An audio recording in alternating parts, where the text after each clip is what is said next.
আত্মবলিদান দিবস 23শে জানুয়ারি, 23শে জুন, যিনি 1947 সালের 20 জুন আমাদেরকে ভারত মুক্তি ঘটিয়েছিলেন, ডক্টর শ্যামাপ্রসাদ মুখার্জির আজ আত্মবলিদান দিবস। আমি ডক্টর শ্যামাপ্রসাদ মুখার্জির বিদেয়ী আত্মাকে প্রণাম জানাই এবং তার যে স্লোগান ছিল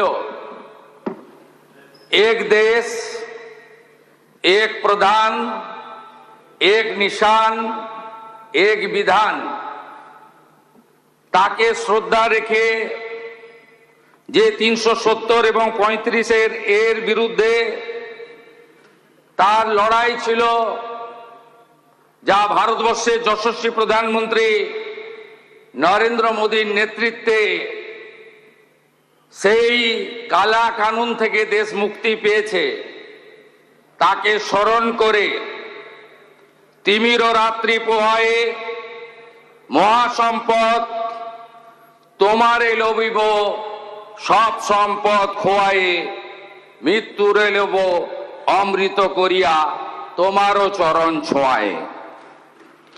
ভারতীয় সংবিধানের 176 নম্বর অনুচ্ছেদ অনুসারে অষ্টাদশ পশ্চিমবঙ্গ বিধানসভার প্রথম অধিবেশনে পরম সম্মানীয় রাজ্যপাল RN রবি মহোদয় যে ভাষণ এখানে রেখেছেন, তাকে ধন্যবাদ জ্ঞাপন করে মাননীয় বিধায়ক অম্লান ভাদুড়ী প্রস্তাবিত ধন্যবাদ জ্ঞাপন প্রস্তাব যাকে সমর্থন করেছেন মাননীয় বিধায়ক শ্রীমতী চন্দনা বাউরি, তাকে পূর্ণ সমর্থন জানিয়ে বিরোধীদের এবং বিরোধী দলনেতার যে অভিযোগ তার উত্তর দেওয়ার জন্য আমি এখানে দাঁড়িয়েছি। আমরা সারাদিন ব্যাপী এই আলোচনায় অংশগ্রহণ করেছি। 6 ঘন্টা ধরে আলোচনা হয়েছে। প্রায় 3 ঘন্টা বিরোধী দলের সদস্যরা পেয়েছেন এবং একাধিক দল যারা একজন বা দুজন মেম্বার এসেছেন তারাও অনেক সুযোগ পেয়েছেন। এই মুহূর্তে কিছুক্ষণ আগে কলকাতা জুড়ে ঝড়ের ব্যাপক তাণ্ডব হয়েছে, প্রচুর ক্ষয়ক্ষতি হয়েছে। সেটা প্রশাসনের লোকরাও দেখছে, কিন্তু আমরা ভিতরে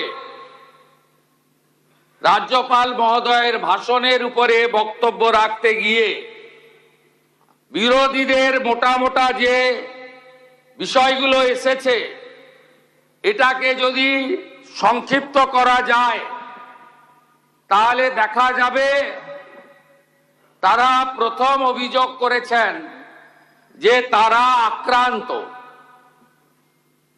মূলত যে দল 15 বছর রাজত্ব করেছেন তাদের সদস্যরা, বিরোধী দলনেতা সহ, তারা বলেছেন খাপ পঞ্চায়েত, ক্যাঙ্গারু কোর্ট, মিথ্যা মামলা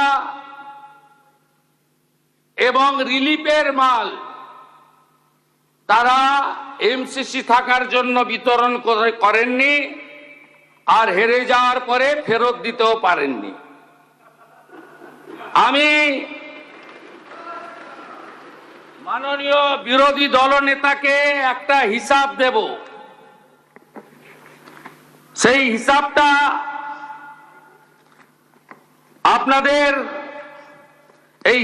আপনাকে নিতে হবে। 21-এর সঙ্গে একটু কম্পেয়ার করতে হবে। 21-এ কি কি করেছিলেন আপনারা, তার আগের কথায় আমি নাইবা গেলাম। 21-এ এই রাজনীতি ছিল না আখরুজ্জামান সাহেব। হার জিত আছে, আপনিও কংগ্রেসে ছিলেন। আপনি অনেক পরে এসেছেন, এবং সেটাও এসেছিলেন তখন শাসকের স্বাদ নেওয়ার জন্য।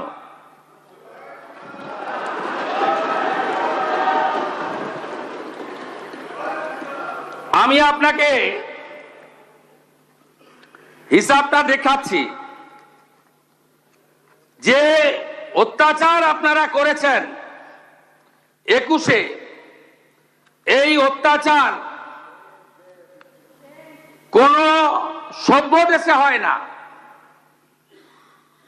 আপনারা কাউন্টিং হলের মধ্যে মানস সাহা, মগরাহাট পশ্চিমের বিজেপি প্রার্থী, তাকে আপনারা খুন করেছেন কাউন্টিং হলের মধ্যে। আপনারা 1 লক্ষের বেশি ভারতীয় জনতা পার্টির কর্মীদেরকে ঘরছাড়া করেছেন। আপনারা হিসাবটা শুধু দেখলে অবাক হয়ে যাবেন যে পশ্চিমবঙ্গে কি ধরনের অত্যাচার আপনারা করেছেন। এবারে মোট 21-এ এফআইআর হয়েছিল প্রায় 2000-এর কাছাকাছি থানাতে। আমি পরের এফআইআর গুলো বাদ দিলাম। 1100 এন্ট্রি করেছেন, বাকি এফআইআর এন্ট্রি করেননি।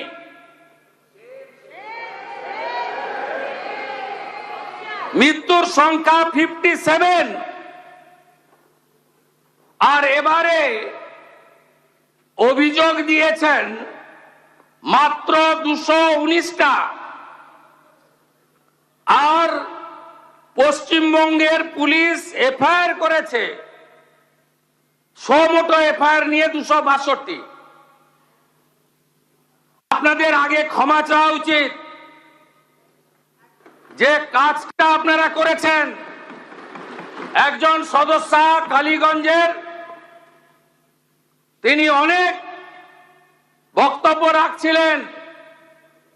আমি তো ধন্যবাদ জানাবো অধ্যক্ষকে যে তিনি মেড ইন স্পিচ পুরোটাই ওনাকে পড়তে দিয়েছেন। আমার মনে হয়েছে মাননীয় সদস্য ওরা নিজের কথা বলেননি, কেউ একটা বানিয়ে লিখে দিয়েছেন। তা আপনার তামান্নার কথা বললেন না কেন? আপনি যেদিন উপনির্বাচনে জিতেছিলেন, আপনার বাহিনী 6 বছরের ছোট্ট শিশু তামান্নাকে খুন করেছিল। তার মা বিচার পায়নি, আমার অফিসে ওয়েট করছে। আমি ডেকেছিলাম 4টের সময়। আপনাদের কাছ থেকে এগুলো শুনতে হবে। আপনি বলছেন গণতন্ত্রের কথা, আমাদের ডাকতেন আপনারা। মুখ্যমন্ত্রী মন্ত্রী তো দূরের কথা, আপনারা ভয়ে থরথর করে কাঁপতেন মন্ত্রীরা। এই মনে হয় দেখে ফেললো। আরে আমরা তো প্রথম দিন থেকে এমএলএদের ডাকছি, কথা বলছি, আমাদের কর্মীরা রেগেও যাচ্ছে। আমরা এই প্র্যাকটিসে বিশ্বাস করি না। আমরা মনে করি সংবিধান অনুযায়ী চলতে হবে, for the people, by the people, of the people. প্রত্যেকটা অ্যাডমিনিস্ট্রেটিভ রিভিউ মিটিং এ আপনাদের ডাকা হচ্ছে, কথা হচ্ছে। গতকাল বাজেট ঘোষণায় অর্থমন্ত্রী আপনাদের এমএলএদেরও কিছু প্রস্তাবকে গুরুত্ব দিয়েছেন। আপনারা 5 বছর কি করেছেন? আমাকে কতবার বের করেছেন হাউস থেকে?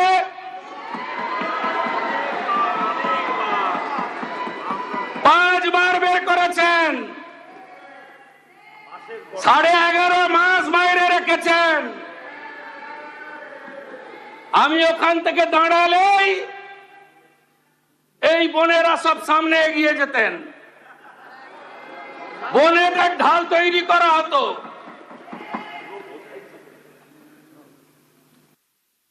কত মামলা করেছেন আমার নামে? বিরোধী দলনেতা এলপি ঋতব্রত ব্যানার্জি, আপনার নামে কটা মামলা হয়েছে? টোটাল মামলা হয়েছে আমার নামে 102। হাইকোর্ট সুপ্রিম কোর্ট কোয়াশ করার পরে ভবানীপুর নন্দীগ্রামের নির্বাচনী হলফনামায় আমার মামলার সংখ্যা দিতে হয়েছে 35। আপনাদের কাছ থেকে জ্ঞান শুনবো? আমরা এখনো বলিনি মুখে নিকো প্লাস লাগাতে। আপনার নেত্রী বলতো। আমাকে কতবার হাইকোর্টে যেতে হয়েছে পারমিশন নিতে? 104 বার। আন্দোলন করার জন্য নয়। বাঁকুড়ার কোতলপুর আলু চাষি আত্মহত্যা করেছে, আমি গেছি। দলছুট প্রাক্তন এমএলএ হরকালী প্রতিহার আপনাদের লোক হেরেছে, তার কাছ থেকে জেনে নেবেন। ওখানে আটকেছেন আমাকে। আমাদের দোল পূর্ণিমার আগের দিন হোলিকা দহন হয়। ভবানীপুর বিধানসভায় আমাকে করতে দেননি। রামনবমীর মিছিল করতে দেননি। হনুমান জয়ন্তীর মিছিলে হাঁটতে দেননি। মোথাবাড়িতে ঢুকতে দেননি, হাইকোর্ট করে গেছে। ধুলিয়ানে 10টা হিন্দু গ্রাম লুট করলেন।